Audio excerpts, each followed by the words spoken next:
Hello and welcome back, dear friends, once again at Lit eCity YouTube channel, the one-stop destination for English learning resources. दोस्तों आज का हमारा एक video है. It is on one of the most remarkable essays written by one of the most remarkable personality of modern Indian history, that is B.R. Ambedkar, and the title of the essay is Ranade, Gandhi and Jinnah. ये जो essay है, it's a long essay. It was actually an address, एक संबोधन था जिसको बाद में essay के रूप में publish किया गया है. It is a very important document of how Ambedkar felt about that time's great personalities like Gandhi and Jinnah, और उनको contrast कराते हैं अपने समय के famous jurist महादेव गोविंद रानडे से. It's a long essay, long video, but I will try to cover all the important points and information given in this essay. तो चलिए start करते हैं. Like always, a brief introductory note to the essays to the writer Bhimrao Ramji Ambedkar, better and popularly known as Baba Saheb Ambedkar, one of the most remarkable minds that modern India has produced. ये भारत के एक ऐसे रत्न थे, इतना knowledge था इनको. He was born into a Mahar family. और देखिए जब इनका बर्थ हुआ था बिल्कुल end of the 19th century, at that time his community जिनमें इनका बर्थ हुआ था was placed at the very bottom of India's caste hierarchy. मतलब जो हमारे यहाँ की जाति व्यवस्था है उसमें सबसे निचले पायदान के ऊपर अंबेडकर का जन्म हुआ वो जाति थी.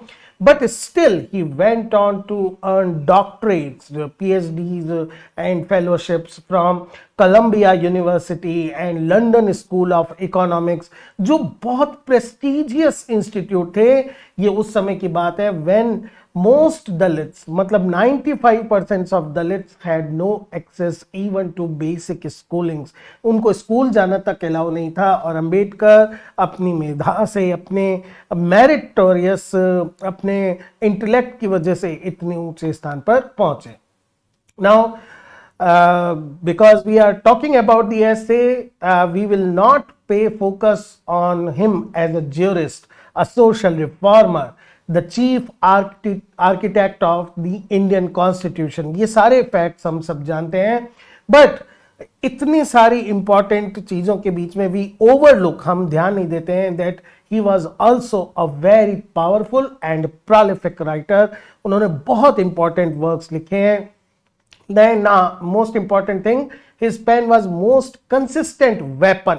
देखिए उनका क्योंकि इंटेलेक्ट, उनका माइंड के अंदर इतने थॉट प्रोवोकिंग आइडियाज थे, रेडिकल आइडियाज थे, तो अपने पेन का यूज करते थे. Works like the annihilation of caste, who were the Shudras, the Buddha and his Dhamma. Later life के अंदर इन्होंने बुद्ध धर्म adopt कर लिया था. These works are not mere political texts. These are not about political ideas. They are the works of deep scholarship, rigorous argument and moral urgency. They are like a wake-up call not only to his own community, जिनके लिए उन्होंने, जिनके upliftment के लिए बहुत काम किया, but also wake up call to all Indians who really want to make India a great country. What are the true values? उनके ऊपर उन्होंने अपने बहुत ही candid way के अंदर अपने views रखे हैं. चलिए बात करते हैं इस essay की. Ranade, Gandhi and Jinnah. The title is very much clear.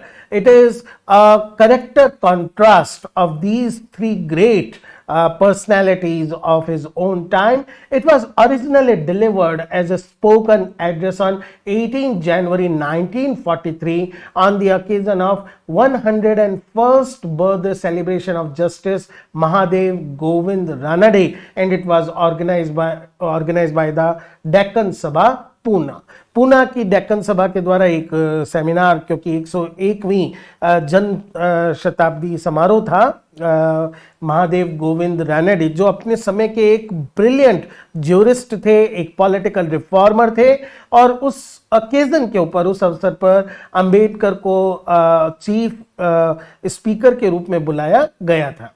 Now Ambedkar had no immediate plan to publish it, ये सारा उन्होंने अपने फॉरवर्ड में लिखा है, उनका मन नहीं था, because he considered that anniversary speeches are occasional piece of temporary value, 50वीं वर्षगांठ, 100वीं वर्षगांठ वगैरह पर दिए गए भाषण, दे आर जस्ट यूलॉजीज, वो केवल प्रशंसा में दिए गए बातें होती हैं, उनके अंदर टेम्परेरी लास्टिंग वैल्यू नहीं होती है। बट जब उनका एड्रेस डिलीवर हुआ, जो पॉइंट्स उन्होंने रेज करे, जो कंपेयर और कंट्रास्ट उन्होंने करा रानाडे की पर्सनैलिटी को गांधी एंड जिन्ना से, तो उनके क्लोज फ्रेंड्स ने इंसिस्ट करा that the address contains argument of lasting importance. They are very much critical and very candid and they deserve to be printed, क्योंकि एड्रेस सुनने वाले बहुत लिमिटेड लोग थे, लेकिन अगर ये एक बार प्रिंट हो गया, a huge variety of people will read it. Now actually address had already been circulated before it was printed. लोगों ने उसको सर्कुलेट कर दिया था जो लिखा था. It had already been condemned, इसको क्रिटिसाइज किया गया था शार्पेस्ट टर्म में. इंटरेस्टिंगली बोथ कांग्रेस अलाइन जो प्रेस थी उसके द्वारा भी और मुस्लिम लीग के द्वारा भी. Congress press condemned the address for 2 reasons. क्या थे वो? अंबेडकर हैज क्रिटिसाइज महात्मा गांधी, जो उस समय कांग्रेस के गाइडिंग लाइट थे, हेलॉट फिगर थे, बहुत ज्यादा रेस्पेक्टेड थे.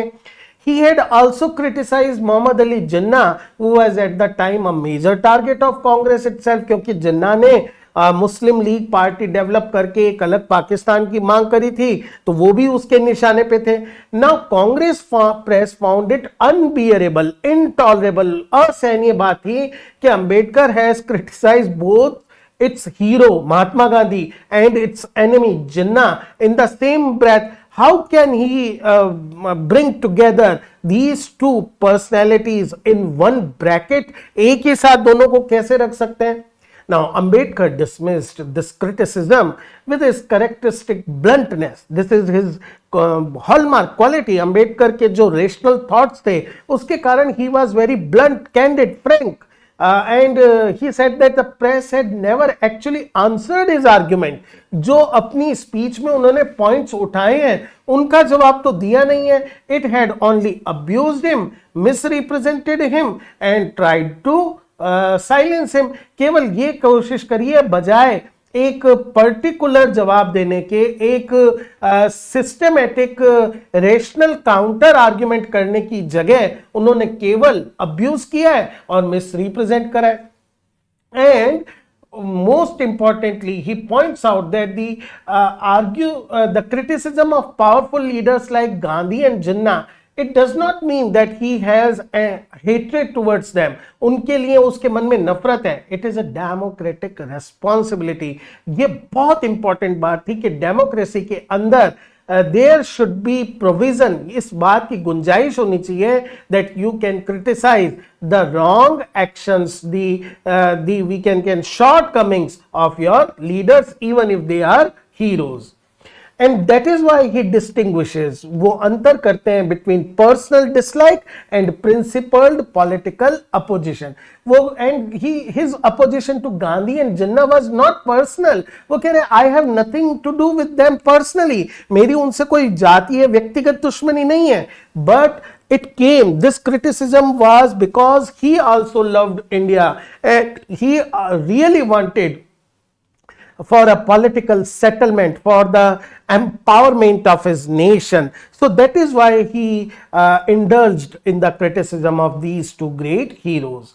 And the forward part, जो प्रस्तावना है, he closes with the famous declaration that I am no worshipper of idols, iconoclast, मूर्ति पूजक नहीं हूं. I believe in breaking them. I have hopes that my countrymen will someday learn that country is greater than the man. एक राष्ट्र अपने आदमियों से कहीं ज्यादा बड़ा होता है. वर्शिप ऑफ गांधी और जिन्ना से ज्यादा important, it is the worship of the nation. तो ये उनका फॉरवर्ड है जिसके द्वारा we come to know about the motive, जो उद्देश्य था अंबेडकर का इस पर्टिकुलर स्पीच को पब्लिश कराने का.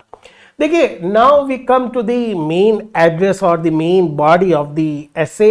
Ambedkar begin by openly admitting that he has limited knowledge to be the main speaker, keynote speaker of this event. Very honestly, he says that he doesn't have much knowledge about Rana Day. He has only two personal memories. First was from his childhood. When Ambedkar was about 9 years old, जब वो लगभग 9 साल के थे in 1901, and he was at Satara High School. The school gave the boys a holiday because on that particular day, Rana Day had died. Ambedkar admits with a charming honesty that he was happy that the school gave them holiday and did not particularly care who had died. This is the one memory he has of Rana Day. Now the second is more important one. While going through his father's old papers, Ambedkar come across a petition. And this जो ये petition थी जो court के अंदर प्रस्तुत की गई थी, इट वाज ड्राफ्टेड बाय, ये तैयार की गई थी राणा डे के द्वारा महार सोल्जर्स के बिहाफ पर, उनके लिए. In 1892, the British government had issued orders. उन्होंने ये orders निकाल दिए थे कि recruitment of Mahars is banned. Army के अंदर जो और दूसरी कास्ट के सोल्जर्स को रिक्रूट किया जा सकता है, लेकिन महार कम्युनिटी से नहीं किए जाएंगे. ये वही कम्युनिटी थी जिसमें अंबेडकर का जन्म हुआ था. Rana Day had drafted a petition for Mahar officers seeking to overturn this ban. Rana day ने उनके पक्ष में एक पेटिशन दायर करी और उन्होंने कहा कि दिस इज इनजस्टिस, ये गलत है उन लोगों के साथ, that on the basis of caste they are not allowed to being recruited. This small but significant act showed that Rana Day's concern for social justice was not limited to theory. वो केवल भाषण या principles या सिद्धांतों पर नहीं, he actually wanted to change the surface scene. और उसका एग्जाम्पल मिलता है किस तरह से he came forward to help this particular community. Now, the question arises, who is a great man? Now, before assessing this, if Rana Day was really a great man, Ambedkar says that first let us settle this question. Does human greatness actually shape history?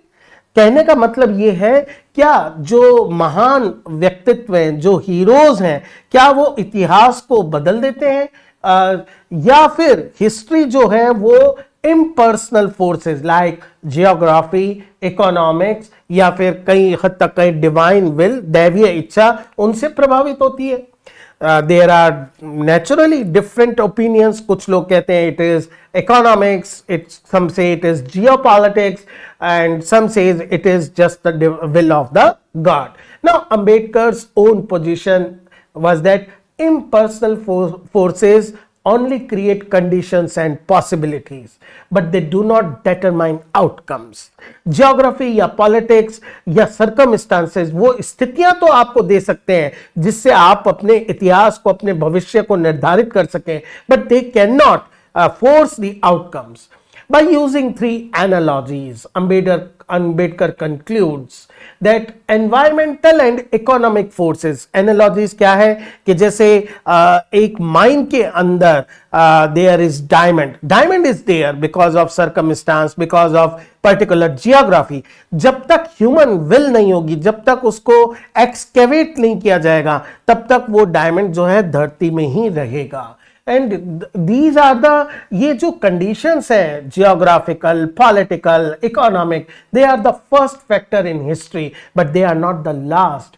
Time में suggest possible new ways, but to step on the right one is not the work of time. आपको वो रास्ता दिखा सकता है, you have to pick the right way, it is the work of man. Now for this, he take example of 19th century British philosopher and writer Thomas Carlyle, and he says every society passes through periods of decay and crisis. There is a cycle जिसमें लगातार एक decay, crisis, development, apogee इस तरह से होता है. Whether it survives or perishes, जब इसका डिक्लाइन का टाइम आता है तो क्या ये पेरिश कर जाती है जैसे बहुत सारी सिविलाइजेशंस पेरिश कर गई, या ये सर्वाइव कर जाती है जैसे बहुत सारी सिविलाइजेशंस ऐसी रही जिन्होंने अपनी साइकिल से उबर कर बाहर आई. Now it depends on a wise and courageous individual and he comes forward. ये जो individual है ये आगे आए and take the society with him right path forward. Society saved or destroyed by its great men. ये ideas Carlisle ने present करे थे अपने seminal work Hero and Hero Worship के अंदर. Now जब ये सेटल हो गया that yes we need great men and great men shape history of a nation, now the next question Ambedkar wants to settle is that what standards should we use to identify genuine greatness? किस तरह से decide करें कि greatness है या नहीं है? Now it is easy for military conquerors. Why? Because they are great by sheer force. कितना एरिया उन्होंने कॉन्कर करा है, कितनी कंट्रीज को उन्होंने डोमिनेट करा है. बट मिलिट्री कॉन्करर्स की जो ग्रेटनेस है, उनका जो सिविलाइजेशन पे परमानेंट मार्क है, according to Ambedkar, it is very small. The harder and more important question is what makes a civilian if he is or she is not a military campaigner. अगर वो civilian है, social reformer है, political reformer है, तो thinker है, statesman है, उसको great कौन बनाता है, ट्रूली ग्रेट कौन बनाता है? इसके लिए अंबेडकर 3 प्रपोज टेस्ट करता है. पहला, कार्लाइल का टेस्ट की सिंसियरिटी उसके अंदर कितनी है. Carlyle argued that the primary quality of every heroic man, हर हीरोइक मैन की जो प्राइमरी क्वालिटी होती है is the genuine sincerity.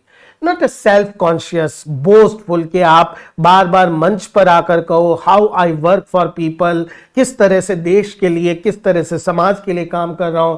That announces itself. It's not, it is pseudo sincerity. ये छद्म सिंसियरिटी है. नेचुरल, कॉन्स्टिट्यूशनल, जो आपके शरीर मतलब आपके पर्सनैलिटी के अंदर हो, that a person simply can not help, it exudes from that person, वो अपने आप निकल कर आती है. अंबेडकर एक्सेप्टेड दिस नेसेसरी, लेकिन he says that it is not sufficient. Second is lord Rosebery's test, England के एक स्टेट्समैन फिलोसोफर, जिन्होंने कहा genius and energy, and he analyse the character of Napoleon. He propose the test of extraordinary natural power combined with the genius. वो person genius तो होना ही चाहिए, साथ ही में उसमें एक ऐसी एनर्जी होनी चाहिए which can not be suppressed. A combination of mind and body, intellect and energy.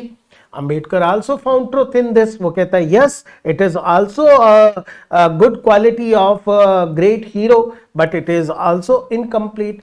Brilliance without moral purpose, like most of the military generals, they can produce tyrants and destroys rather than genuine leaders. Some great examples are Mussolini and Hitler. They had intellect, they were full of energy, but because of lack of moral intent, they proved to be catastrophic. वो विध्वंसक साबित हुए. The third one is the third factor which Ambedkar consider is the philosopher's test, the social purpose. It is associated with those who see human history as guided by higher purpose. They define that great man is someone who enters the world like a great natural force, like a tsunami, like a hurricane, working partly positively but mainly negatively to cleanse society of its corruption and lead it towards regeneration. It is a moral, it is a powerful force, because when जो हमारे सनातन धर्म में भी कहा गया है, बड़े बड़े फिलोसोफर्स में भी कहा गया है कि एक टाइम आता है when world is so much infected with the corruption that a natural force take the lead in its hand, और उसका रिजल्ट होता है कि पूरी तरह से स्वीप कर दिया जाता है. Ambedkar's own idea is that in a great person all these 3 qualities must be present. Any one alone or even 2 is not enough.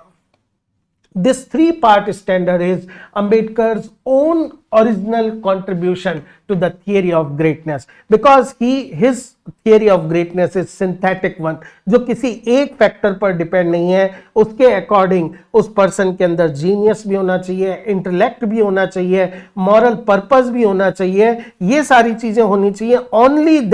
only then a person can be considered to be really great. Now Ambedkar assess Ranade against his own three-part standard, और एक एक करके तीनों चीजों को count करता है. तो वो कहता है यस, उसके अंदर जो कार्लाइल ने कॉन्सेप्ट दिया था कि सिंसियरिटी होनी चाहिए, yes, he has that exact natural constitutional sincerity. Nobody can question his sincerity, his integrity. On intellect, जो सेकंड क्वालिटी है रॉबस्पियर की जो दी गई है, जो that is Ambedkar was more emphatic. Ranade was not just first class lawyer, economist, historian, educationist and thinker on religious questions, but according to Ambedkar, it was difficult to find in the history of India any man who could come up to Ranade, who could match Ranade, जो Ranade की बराबरी कर सकता हो in the width of his learning, उनके ज्ञान में, उनकी विजडम में, उनके विजन की बराबरी कर सकता हो. ऐसा कोई आदमी अंबेडकर को भारतीय इतिहास में नहीं दिखता. He was great not just by the standard of his own time but by any standard. So अगर point of view of intellect या जीनियस की बात करें, Ambedkar says he is really one of the best India has ever produced.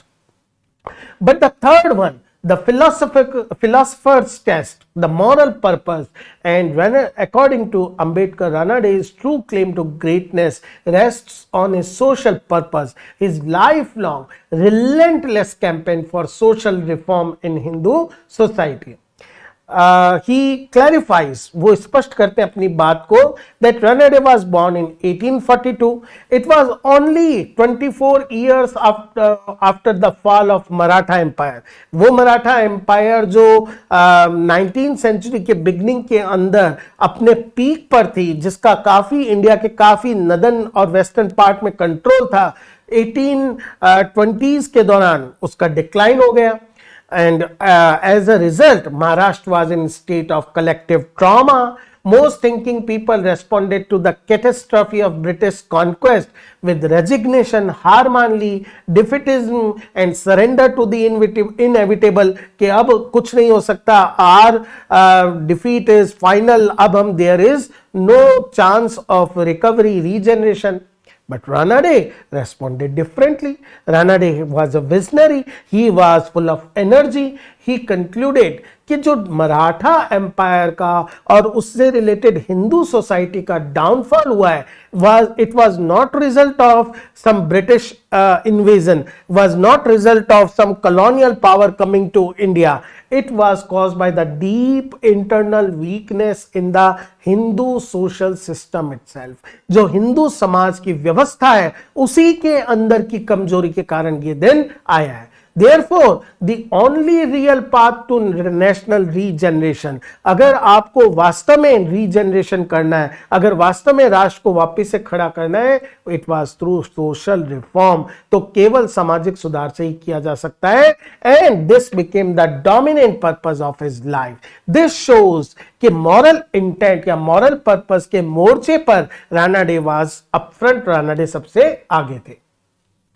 For this purpose, Ranade के जो methods थे exhaustive थे, like public meetings, जनसभा, आम सभा करना, missions, lectures, sermons, articles, interviews, letters, all carried on with unrelenting zeal. उत्साह की कोई कमी उन्होंने नहीं दिखाई. He founded societies, created journals, most significantly established social conference. एक उन्होंने संस्था की स्थापना करी, social conference. It was a national organization that met annually. साल में उसकी हमेशा एक बैठक होती, आईएनसी, इंडियन नेशनल कांग्रेस की तरह, जिसमें जब आईएनसी पॉलिटिकल प्रॉब्लम्स पर बात करती तो सोशल कॉन्फ्रेंस सोशल प्रॉब्लम्स के ऊपर बात करती, भारतीय समाज और भारतीय व्यवस्था के बारे में.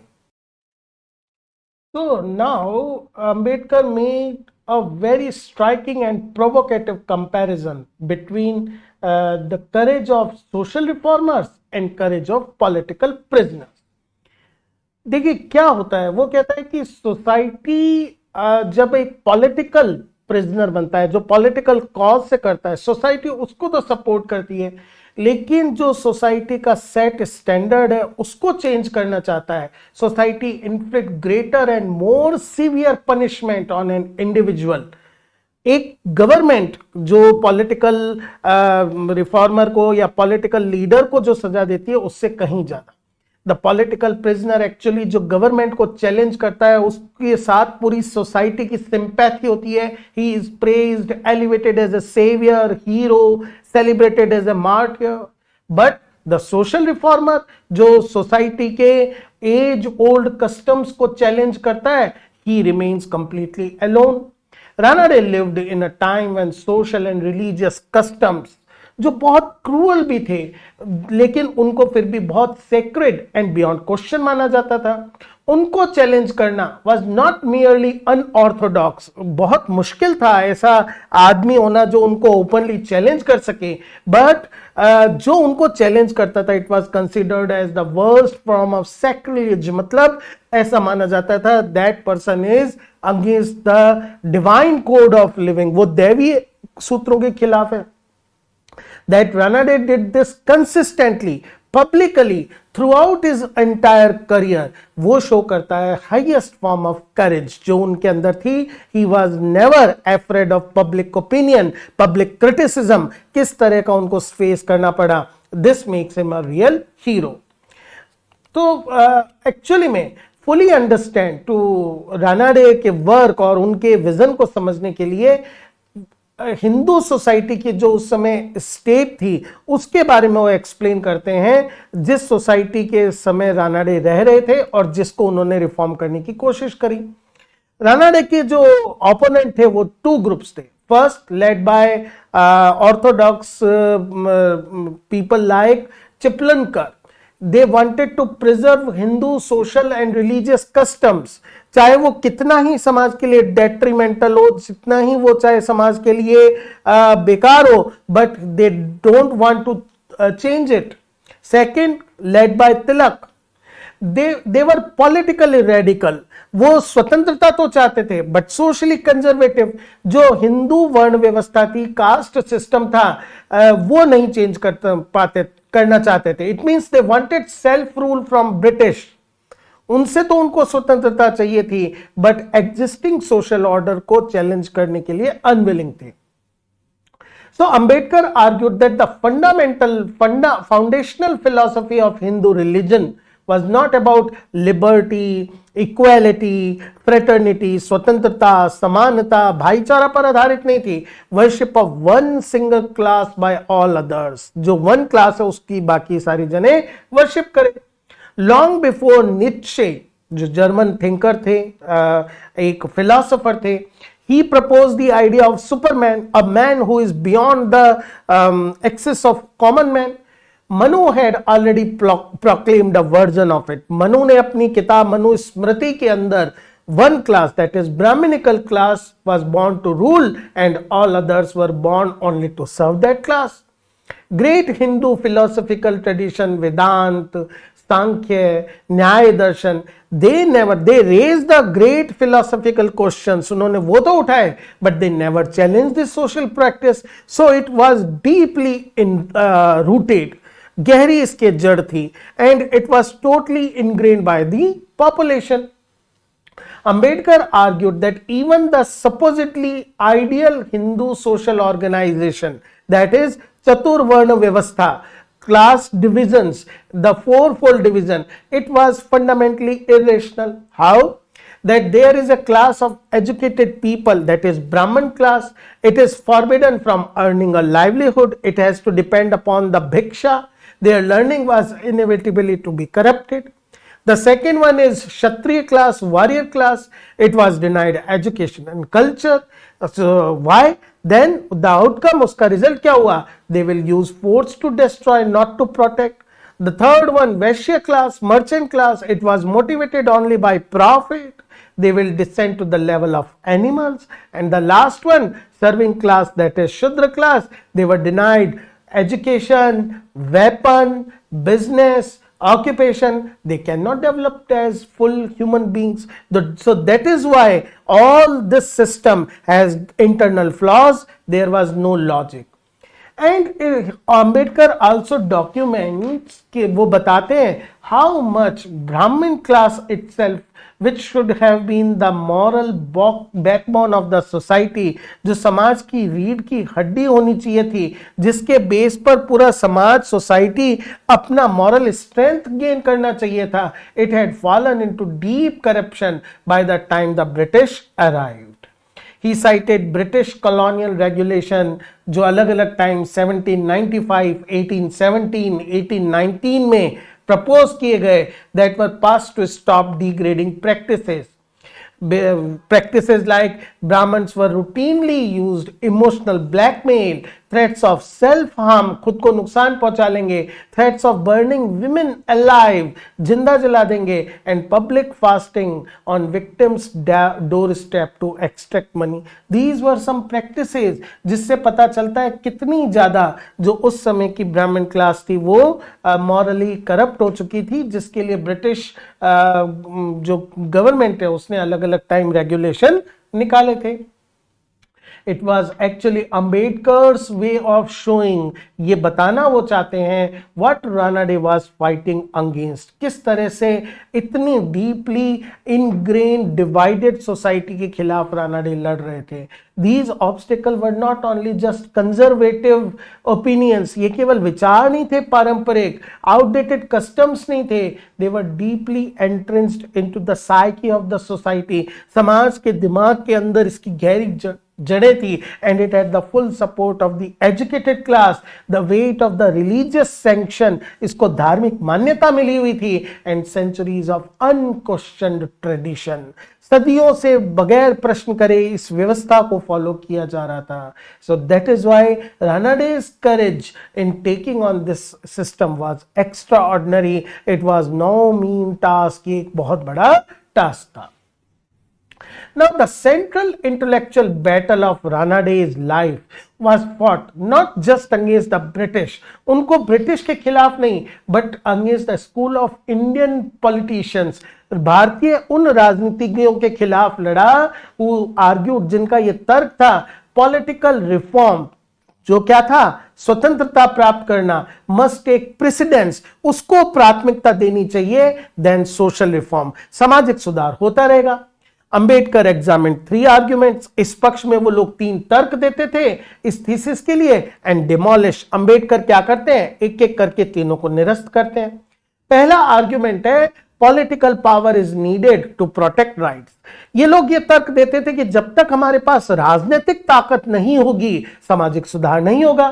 Politician argued this thing, and Ambedkar का रेस्पॉन्स क्या था, व्हाट राइट एग्जिस्ट, किन अधिकारों की बात कर रहे हो आप जिनको प्रोटेक्ट करना है. हिंदू सोसाइटी में देयर वर नो राइट, सबके लिए समान अधिकार है ही नहीं. Only there are privileges for the few, कुछ के लिए विशेष अधिकार है, disability for the vast majority. Second argument वो देते थे political power can enact fundamental rights by law. अगर हमें राजनीतिक स्वतंत्रता मिल गई, कानून के माध्यम से हम फंडामेंटल राइट्स लागू कर सकते हैं. तो आंसर अंबेडकर इसका तर्क देते हैं rights were not protected by the laws. खाली कानून बनाने से आप अधिकार सुरक्षित नहीं कर सकते जब तक सोशल और मॉरल कंसाइन सोसाइटी का इसके लिए अग्री नहीं होगा. अगर एक कम्युनिटी की क्लास अपोज्ड है इन राइट्स और लॉ से, तो कोई कानून ऐसा नहीं है, कोई कोर्ट ऐसा नहीं है जो उनको इफेक्टिव लगा सकेगा. तीसरा आर्ग्यूमेंट जो देते थे ये लोग ये कहते थे कि self government is better than the good government. आत्म जो स्वतंत्रता है या जो स्वराज है वो बेटर है. अगर एक ब्रिटिश अच्छी सरकार है वो उससे ज्यादा एक बेकार स्वराज होना बेटर है. तो इसके बाद अंबेडकर ने ये कहा कि ठीक है, इट्स गुड, सेल्फ रूल या स्वराज होना चाहिए, लेकिन a democratic form of government, Swaraj जो एक वैसा प्रजातांत्रिक बनाना चाहते हो उसके लिए क्या होना चाहिए, सोसाइटी के अंदर भी वो प्रजातंत्र, वो समानता होनी चाहिए। A society which is organised on caste line, एक समाज जो बनी ही कास्ट लाइंस के ऊपर है, जहां पर इनइक्वालिटी, असमानता जन्माधारित होती है, जो दैवीय स्वीकृत मानी जाती है। मतलब ये मान के चला जाता है कि ये व्यवस्था तो स्वयं ब्रह्मा ने निर्माण की है। It can not adopt democratic institution, ये चाहकर भी प्रजातांत्रिक इंस्टीट्यूशंस को नहीं बना सकती। अब इस एसे के सबसे कंट्रोवर्शियल सेक्शन में, जिसके ऊपर इस एसे का नाम लिया गया है, अंबेडकर एक फ्रैंक और सिस्टेमेटिक क्रिटिक प्रेजेंट करता है। सबसे पावरफुल उस समय के दो लोग थे, गांधी और जिन्ना। अंबेडकर गांधी और जिन्ना को दो डोमिनेंट फिगर्स बनाता है 1943 जब ये एड्रेस डिलीवर किया गया था। गांधी जो हिंदूज को लीड करते हैं, जिन्ना जो मुस्लिम्स को लीड करते हैं। हर रोज हर अखबार में हेडलाइंस छपती रहती है, they are treated as infallible heroes. इनको सबसे बड़े हीरो माना जाता है, जननायक माना जाता है by their followers. Now very interestingly Ambedkar draws parallel, उनके बीच में समानांतर, दोनों के अंदर कॉलोसल इगोइज्म है, मतलब दोनों का अहम बहुत बड़ा है। उन दोनों के लिए according to Ambedkar personal supremacy matters more than the national cause. उनके लिए राष्ट्रीय से ज्यादा व्यक्तिगत जो उनका सुप्रीमेसी है, श्रेष्ठता है, वो मैटर करती है। Both prefer the company of in flattering inferiors, दोनों को पसंद है चाटुकार टाइप के लोग जो लगातार उनकी बात में हाँ मिला सके। And they can never allow the company of intellectual equals, जो बौद्धिक रूप में उनके बराबर हो, जो उनके आइडियाज को चैलेंज या काउंटर कर सकें, उनसे उनको वो दूर रखना चाहते हैं। Both are deeply unhappy with criticism but thrive on adulation of admirers, दोनों को प्रशंसक और प्रशंसा पसंद है। Both have perfected a theatrical stage craft, किस तरह से मंच पर अपनी उपस्थिति को प्रभावी बनाना है वो दोनों अच्छे से जानते हैं। दे अरेंज एवरी सिचुएशन, जितने भी मनूवर्स हैं, जितने भी उनके ways of dealing with public हैं, वो इस तरह से है that they are kept in limelight in the centre, वो हमेशा केंद्र में रहे। Both claim not just supremacy but personal infallibility, दोनों इस बात को प्रेफर करते हैं कि वो व्यक्तिगत और नैतिक रूप से कभी गलत हो ही नहीं सकते। पोप पायस 9 का एग्जाम्पल देते हैं, जो जब पेपल इनफैलिटी के पोप कभी गलत नहीं हो सकता इसके बारे में बताते हैं। पोप पायस 9 बोलते हैं, बिफोर आई वॉज पोप, जब तक मैं पोप नहीं था, आई बिलीव्ड इन इट, मैं केवल मानता था कि पोप कभी गलत नहीं हो सकते। नाउ आई फील इट, अब मैं महसूस करता हूं। फिर उसके बाद लास्ट और बड़ा इंपॉर्टेंट एक पैरेलल ड्रॉ करते हैं अंबेडकर कि दोनों ने मनी और बिग बिजनेस को यूज करा है कंसोलिडेट करने के लिए अपने पॉलिटिकल डोमिनेंस को। उन्होंने फाइनेंशियल पावर को इंट्रोड्यूस करा है इंडियन पॉलिटिक्स में फर्स्ट टाइम के लिए। इस तरह से अंबेडकर दोनों को कंपेयर करते हुए कहते हैं कि ये दोनों ही एक ही पर्टिकुलर वे के अंदर हीरोज बने हैं। इनको अपनी फ्लैटरी, एड्यूलेशन, प्रेज पसंद है, ये इंटेलेक्चुअल ऑनेस्टी को डिसलाइक करते हैं, अपने ऑरा को मेंटेन करने के लिए हमेशा फॉलोअर से घिरे रहते हैं। अंबेडकर आर्ग्यू करते हैं कि ये जो कल्चर ऑफ इनफॉलिबिलिटी है, we can never be wrong, हम कभी गलत नहीं हो सकते, इट इज मैन्युफैक्चर्ड, ये क्रिएट की गई है एक प्रेस के द्वारा। वो प्रेस जिसने अपना core function, what is the function of press? To question the authority, हमेशा अथॉरिटी को क्वेश्चन करना, वो अकॉर्डिंग टू अंबेडकर प्रेस भूल गई है। According to Ambedkar, journalism in India had been once a profession with moral responsibility, ऐसा माना जाता था कि प्रेस की एक नैतिक जिम्मेदारी होती है। But by 1943 it was written by drum boys. Drum boys का मतलब प्रशंसक, एक तरह के चारण जो ग्लोरीफाई देयर हीरोज, केवल अपने हीरोज के बारे में बात कर रहे थे।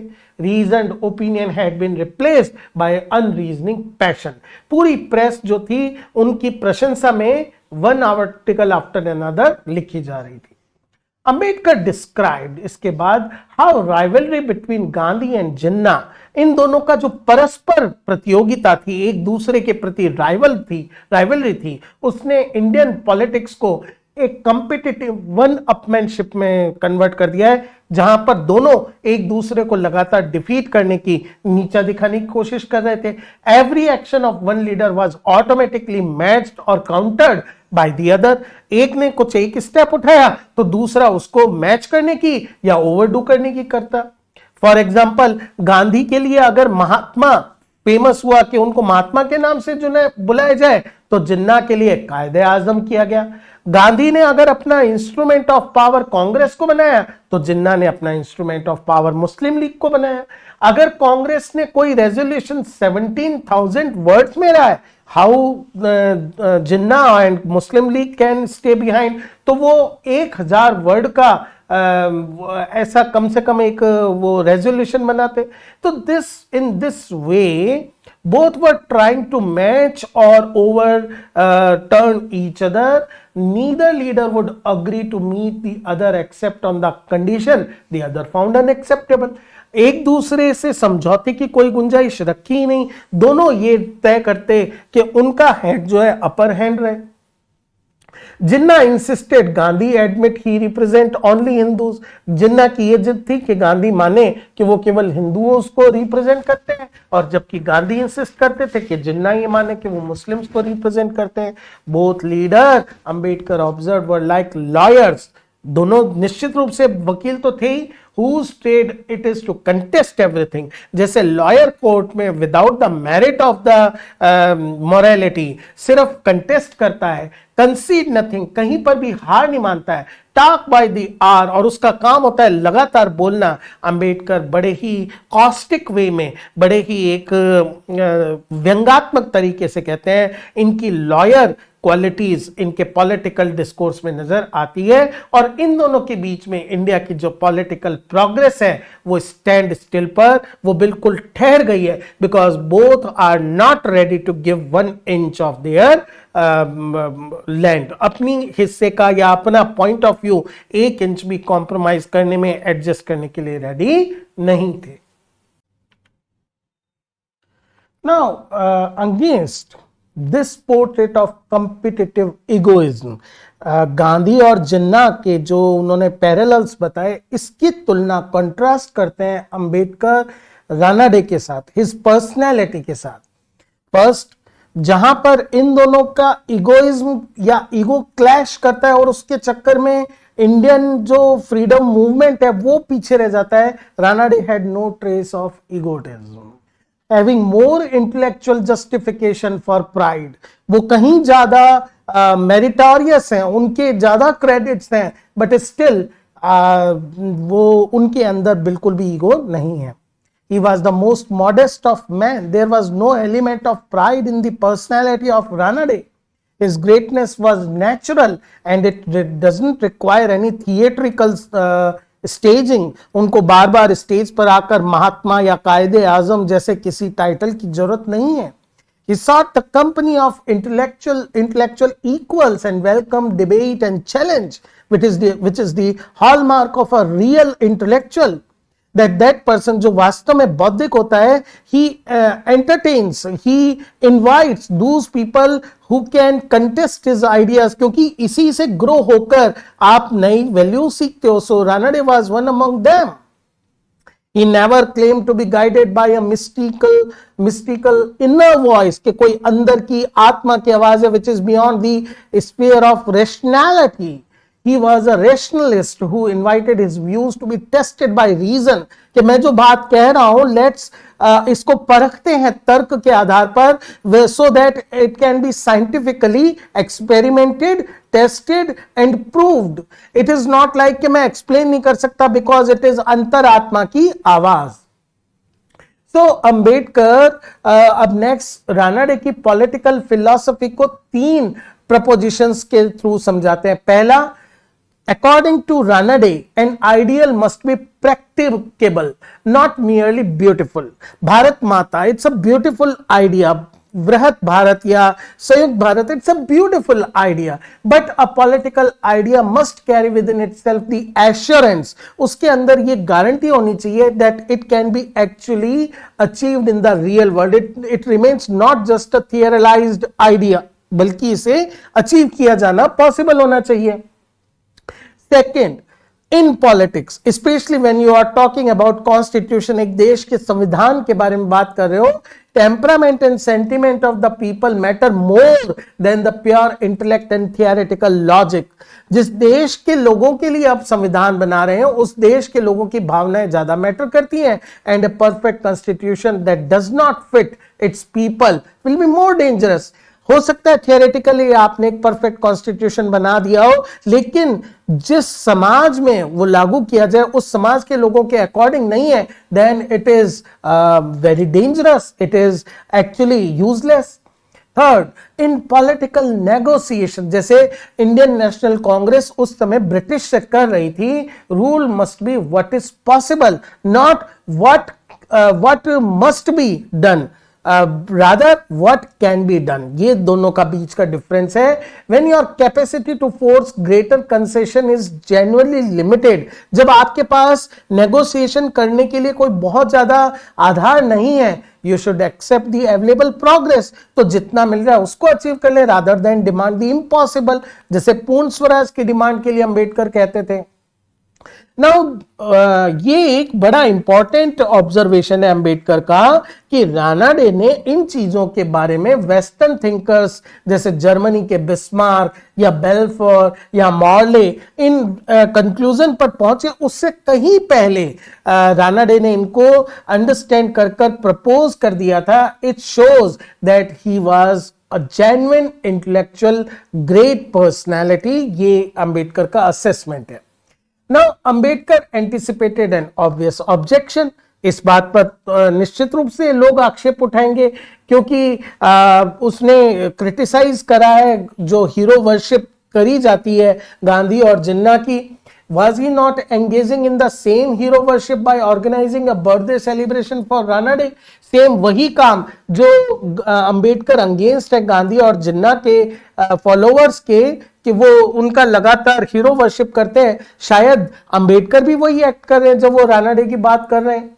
He answered this carefully, distinguishing between two fundamentally different kind of hero worship. One is admiration, that is genuine respect, recognition for the noble qualities of a great person, but treating him like a human being।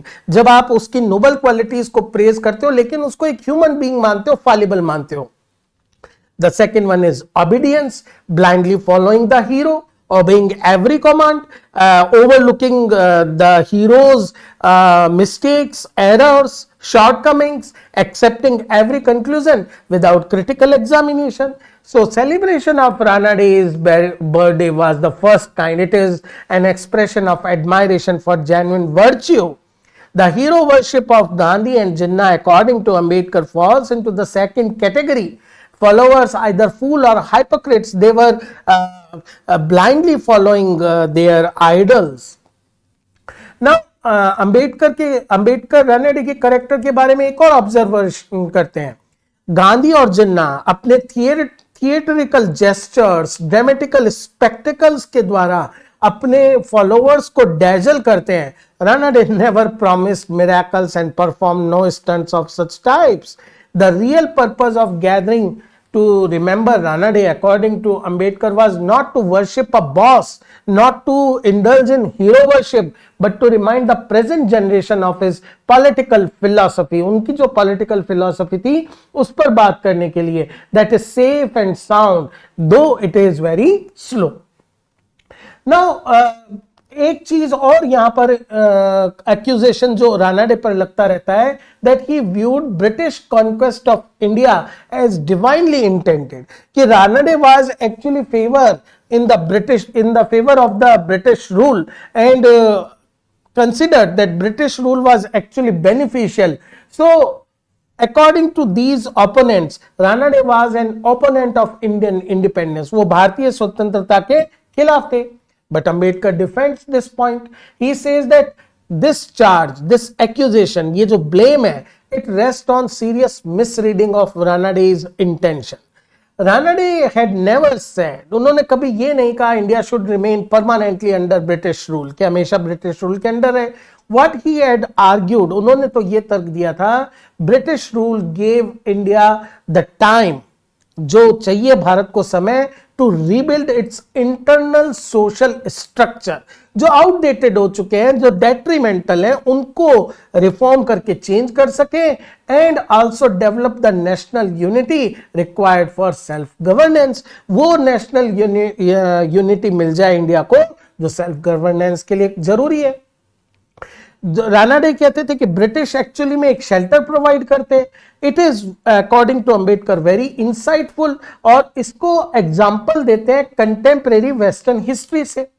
जैसे England के अंदर parliamentary institution flourish करे, लेकिन Europe के अंदर नहीं कर पाए. यूरोप के अंदर लगातार रिबेलियन और रिवोल्ट होते रहे, क्योंकि जो इंग्लैंड की ज्योग्राफिकल कंडीशन थी, उसमें इंग्लिश चैनल एक नेचुरल बैरियर का काम करता था फॉरेन इन्वेजन के लिए. ठीक इसी तरह से खुद जॉर्ज वाशिंगटन ने माना था कि United states was so geographically protected, no force in the world could threaten it, and this is why Americans could safely experiment with democratic self-governance. ये दोनों चीजें बताती हैं that you need a time and shelter to do the experiment of democracy. India, on the other hand, no such shelter. On the other hand, it was actually on the crossroads of land, sea and air routes from multiple direction. It was a huge landmass. तो कहीं से भी चारों तरफ से attack हो सकता है. अगर इस समय ब्रिटिश एम्पायर जो प्रोटेक्ट कर रही थी इंडियन लैंड को, उससे प्रीमेच्योर ब्रेक ले लिया जाए, तो इंटरनल यूनिटी बनाए बिना तो निश्चित रूप से फॉरेन अटैक के लिए हम वापस से वल्नरेबल हो जाएंगे. There are chances, like always in the history we have been target of the foreign invaders, कोई नई पावर आ जाए. रानाडे का सेकंड कंसर्न था कि India was not yet a unified nation of people. It was collection of communities, caste, religions, linguistic groups that had yet not developed the shared national identity. धर्म, जाति, भाषा के आधार पर हम इतने बटे हुए थे कि अगर ब्रिटेन से हमने कॉर्ड कट कर ली, हमारा ये रिश्ता कट कर लिया, इस इंटीग्रेशन, इस शेयर्ड नेशनल फीलिंग को अचीव करने से पहले ही जो यूनिटी थोड़ी बहुत आज फ्रीडम मूवमेंट में है, वो भी डिसइंटीग्रेट हो जाएगी. अंबेडकर इस पूरे एनालिसिस को एक और एग्जांपल से बताते हैं जो चाइना से हम सीख सकते हैं. 30 years after the Chinese Revolution of 1911, 1940s तक China was in chaos, more divided, more unstable, more vulnerable to foreign domination than it had been before. This shows कि सिर्फ एक सेल्फ रूल लेने से, जब तक आपकी सोसाइटी इंटीग्रेटेड नहीं है, जब तक उसके अंदर एकीकरण, यूनिटी नहीं है, तब तक political independence can not work for the good of the nation.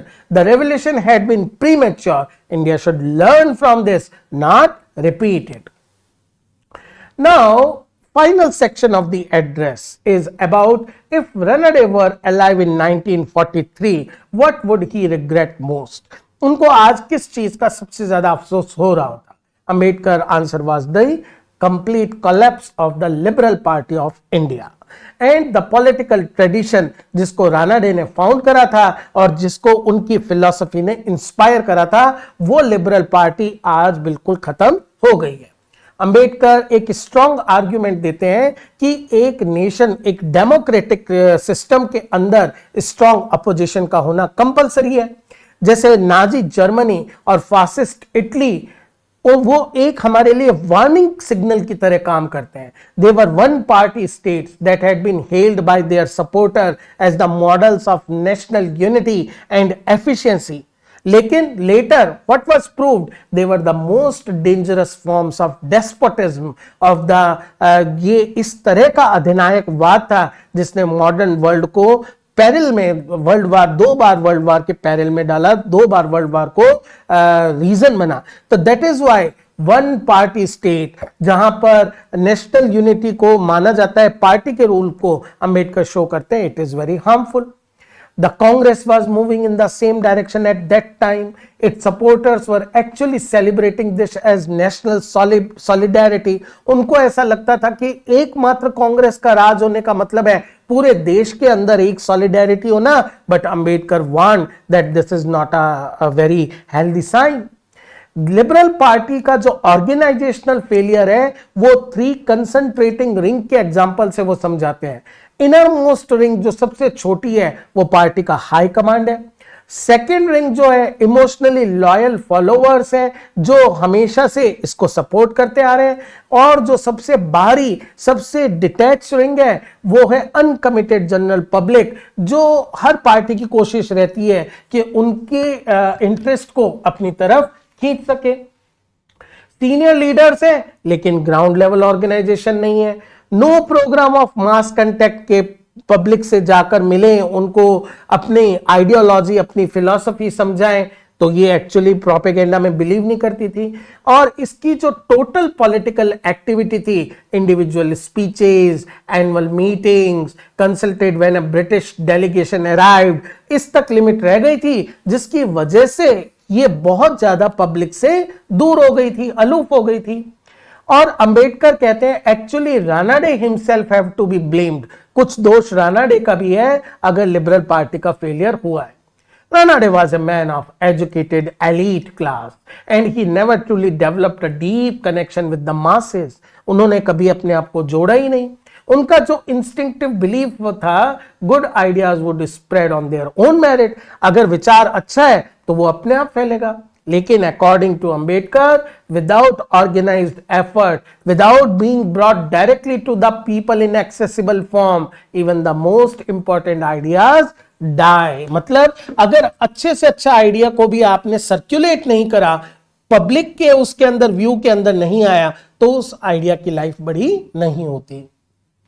और अंबेडकर अपने इस सेक्शन को एंड करते हैं लिबरल पार्टी को एक चैलेंज करते हुए, that their duty was not simply to gather annually, साल में एक बार इकट्ठा हो और रानाडे की प्रेज, जो उनके फाउंडर में फादर थे, उनको वो प्रेज करें.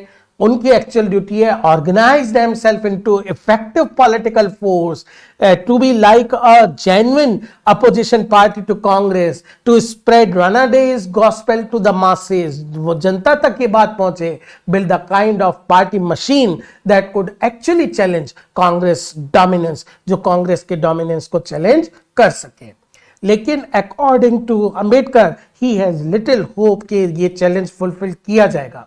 श्रीनिवास शास्त्री, जो उस समय की सबसे इंपॉर्टेंट पर्सनैलिटी थी लिबरल पार्टी की, he had publicly expressed the wish, उन्होंने खुद ने ये विश एक्सप्रेस करी है, कांग्रेस शुड सक्सीड, कि कांग्रेस को सफल होना चाहिए. It means liberal party has no intention to become a dominant oppositional force. Ambedkar compared this ironically to the character of Bhishma in Mahabharata, a man who lived on the bounty of Kaurav, जो कौरव के court में रहते हैं, उन्हीं के दरबार में रहते हैं, वहीं से वो खाते पीते हैं, बट इनवर्डली मन ही मन में विश करते हैं work for the victory of their enemies the Pandava. इसी तरह से श्रीनिवास शास्त्री लिबरल पार्टी के सबसे प्रोमिनेंट मेंबर होते हुए भी he wished eight that time that Congress में win. If the liberal had lost faith in their own cause to this degree, अगर उनको अपने ऊपर इतना ही विश्वास नहीं है, Ambedkar concluded the essay with characteristic bluntness, तो ये शो करता है वो किसी एक के साइड नहीं है. It is better if the party died, it would clear the way for a new orientation. फिर इस पार्टी की कतई आवश्यकता नहीं है, इसको खत्म कर देना जरूरी है ताकि कोई नया आ सके. इन वर्ड्स के साथ अंबेडकर अपनी स्पीच को एंड करते हैं. तो दोस्तों, हमने देखा किस तरह से इस लॉन्ग एसे के अंदर अंबेडकर वेरी रेशनली, एक बड़े ही प्रिसाइज, एक बड़े ही एनालिटिकल मैनर के अंदर अपने व्यूज रखते हैं. रानाडे के बारे में, गांधी और जिन्ना के बारे में, कंपैरेटिव ग्रेटनेस ऑफ रानाडे के बारे में, इल्स ऑफ इंडियन सोसाइटी के बारे में, and what is required to make a good democracy के बारे में. I hope I was able to explain this essay to you. For more videos, keep watching, keep supporting. Thank you, friends.